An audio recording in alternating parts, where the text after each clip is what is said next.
शिव माता भी हैं, पिता भी हैं, बंधु सखा सब शिव हैं। वो कभी बुरा नहीं सोचते। आप में से कितनी माताएं बैठी हैं, आप में से कितने पुरुष बैठे हैं जो अपने बच्चों का बुरा सोचते हैं? है कोई ऐसा जो अपने बच्चों का बुरा सोचता हो? है कोई ऐसा जो अपने बच्चे का बुरा सोचता हो?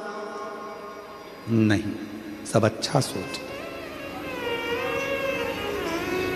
मेरा निवेदन है, अगर आप अपने बच्चों का अच्छा सोचती हो, आप अपने बच्चों के लिए अच्छा सोच रहे हो, तो छोटे छोटे बच्चों को मोबाइल देना बंद कर दीजिए। उससे अच्छा कुछ नहीं हो सकता। उससे अच्छा कुछ नहीं होगा। आज के बच्चे ऐसे हो गए हैं कि भोजन भी करते हैं तो कार्टून देख के करते हैं। जीजियों, मेरे जीजाओं, मेरी बेटियों, मेरे बेटाओं, मेरे बुजुर्ग माँ बाप, एक बात का याद रखना। एक बात, आज भी हमारा छोटा सुपुत्र 8th क्लास में पढ़ रहा है, पर उसके हाथ में मोबाइल नहीं दिया जाता है, और ना बचपन से उसके हाथ में मोबाइल दिया कभी नहीं। उसके भैया भले उसको मोबाइल का प्रयोग कर कर उसकी कोई फोटो बना ले या उसका रील बना ले, पर देते नहीं। दूरी करो थोड़ा मोबाइल में, बच्चे पढ़ने में होशियार हो जाते हैं। विद्या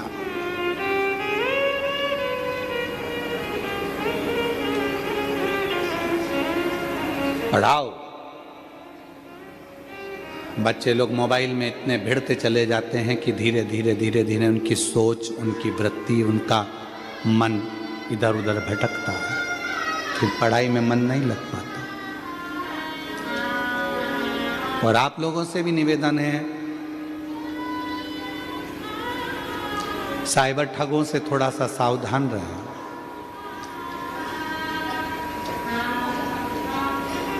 कोई बैंक कभी भी आपसे अपनी निजी जानकारी फोन पर कभी नहीं मांगता। कोई भी बैंक आपकी निजी जानकारी, कभी भी बैंक वाले फोन पर निजी जानकारी कभी नहीं मांगते। क्यों? क्योंकि जब आप बैंक में खाता खुलवाते हो तो आपकी सारी जानकारी पहले ही जमा हो जाती है, तो अलग से कोई OTP आने का काम ही नहीं रहता, अलग से कोई जानकारी मंगाने का काम ही नहीं रहता। ये जानकारी तो वो मांगते हैं जिनको तुम्हारे बैंक के खाते खाली करना है। ये जानकारी वो मांगते हैं जिनको साइबर ठगी करना है, तुम्हारे को चूना लगाना है, तुम्हारे पैसे को पूरा लेकर जाना है, ये वो मांगते हैं। और आजकल तो बहुत ज्यादा ठगी होने लगी। बारकोड फोटो तुम्हारा है, समिति तुम्हारी है, नाम तुम्हारा है, और मालूम पड़े लोग अपना बारकोड बदलकर खुद का लगा लेते हैं, और कई व्यापारियों के साथ उस चीज की ठगी हो रही है। हम इस व्यासपीठ से निवेदन करेंगे आप सबसे, कुबेरेश्वर धाम पर भी अगर आप बारकोड पर अगर पैसा दान कर रहे हो, गौ माता के लिए दे रहे हो, ब्राह्मण भोज के लिए या भंडारे के लिए दे रहे हो, वृद्धाश्रम के लिए दे रहे हो, शिक्षा के लिए दे रहे हो, चिकित्सा के लिए दे रहे हो, आप अगर कुबेरेश्वर धाम पर बिठले सेवा समिति को भी अगर कोई पैसा दे रहे हो और उसका यदि बारकोड है, तो बारकोड को जब आप सर्च करें तो उसमें बिठले सेवा समिति लिखी हुई आना चाहिए, या सीहोर का नाम, कुबेरेश्वर बाबा का नाम लिखा हुआ आना चाहिए, तो बारकोड काम का है। वरना उस नाम की जगह पर किसी दूसरे का नाम आए और दूसरे के नाम पर पैसा जा रहा है, तो वो समिति के काम का नहीं है, तुम्हारे धन का दुरुपयोग हो रहा है और वो गलत काम हो रहा है। बिल्कुल मत दो।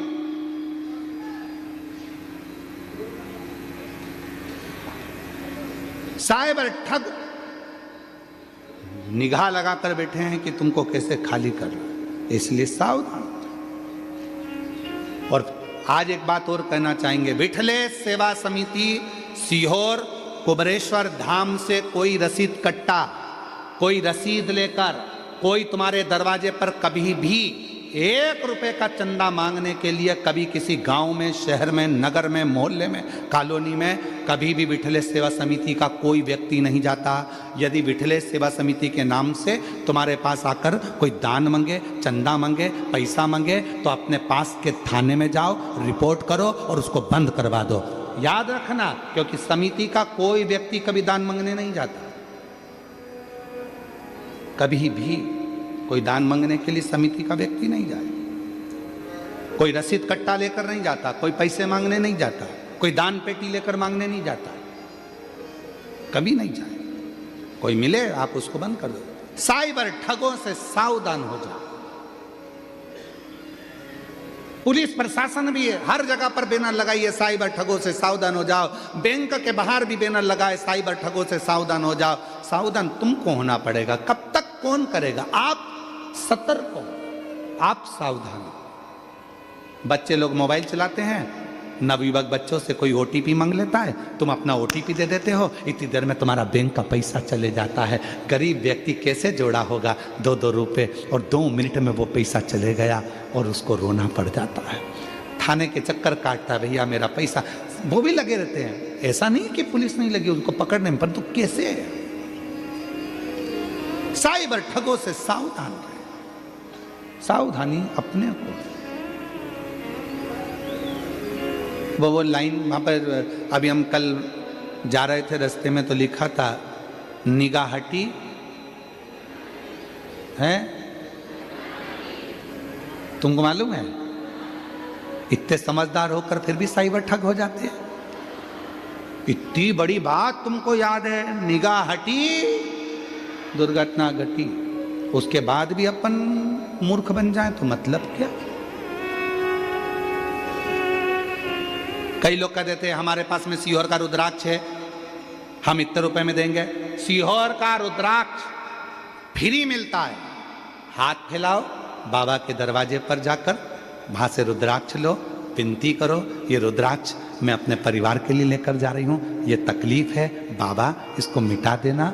वो रुद्राक्ष काम करेगा। सीहोर का रुद्राक्ष ना कभी किसी के यहाँ कोरियर करके भेजते हैं, ना कभी बिकता है, ना कभी बेचा जाता है।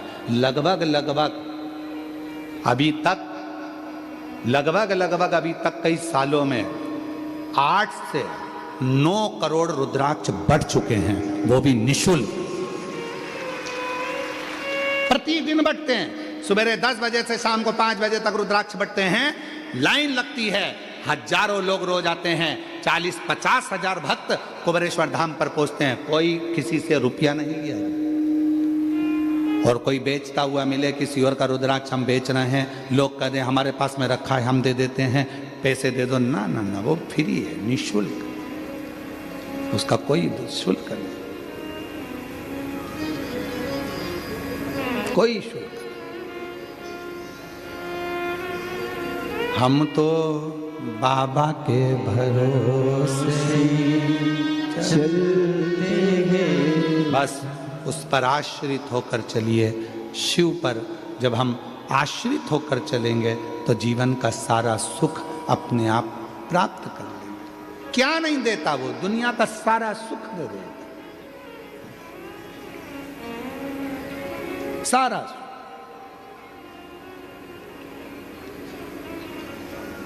रावण को सोने की लंका दे देता है, भस्मासुर को वर दे देता है कंगन। ओगड़धानी, त्रिकालदर्शी, कैलाशी, विनाशी भगवान शंकर की पवित्र कथा कह रही है, शिव महापुराण की कथा वर्णन कर रही है।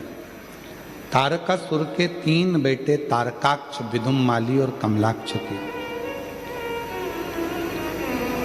तीनों ने ब्रह्मा जी से वर प्राप्त किया,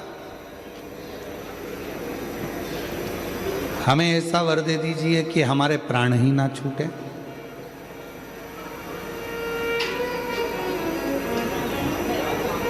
ब्रह्मा जी ने कहा ऐसा तो कोई वर हो ही नहीं सकता कि मरोगे नहीं।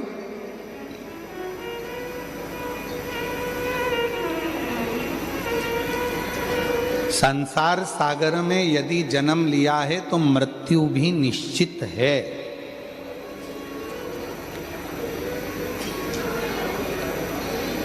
कोई तुमसे कह दे कि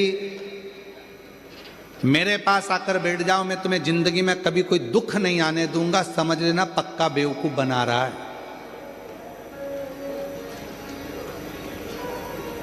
कोई कह दे मेरे पास आ जाओ, मैं तुमको कभी तुम्हारे पास में कोई तकलीफ नहीं आने दूंगा, दुख नहीं आने दूंगा, तो समझ लेना कि पक्का बेवकूफ बना रहा है, चूना लगाने वाला है तुमको। क्यों? शिव पुराण कहती है मनुष्य का जन्म होता है तो दुख उसके साथ साथ चलता है। भगवान राम जी भी अगर पृथ्वी पर प्रकट हुए तो उनको भी दुख का सामना करना पड़ा। भगवान कृष्ण भी अगर पृथ्वी पर प्रकट हुए तो उनको भी दुख का सामना करना पड़ा।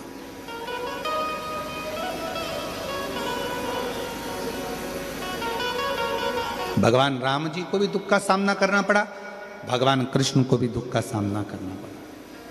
पृथ्वी पर जो जन्मेगा उसको दुख का सामना तो करना ही पड़ेगा, और ये दुनिया में कोई नहीं मिटा सकता। बस इतना याद रखो कि दुख अगर सामने आ रहा है, तकलीफ अगर सामने आ रही है, कष्ट यदि सामने आ रहा है तो रिटर्न बढ़ा, कष्ट यदि सामने आ रहा है, दुख सामने आ रहा है, तो भगवान देव अधिदेव महादेव की भक्ति करना प्रारंभ करो। धीरे धीरे जो दुख है वो अपने आप मिटना प्रारंभ हो जाएगा, कष्ट दूर होना प्रारंभ हो जाएगा, अपने आप मिटेगा।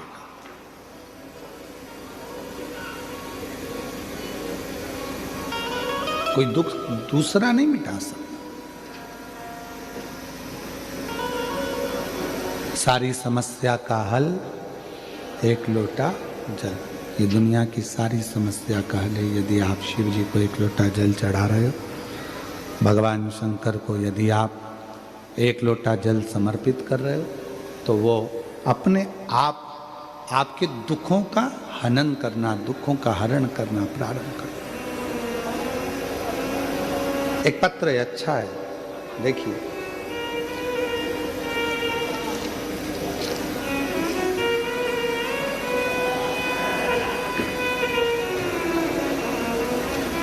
ये शिव की उदाहरण, ये शंकर की महाराज।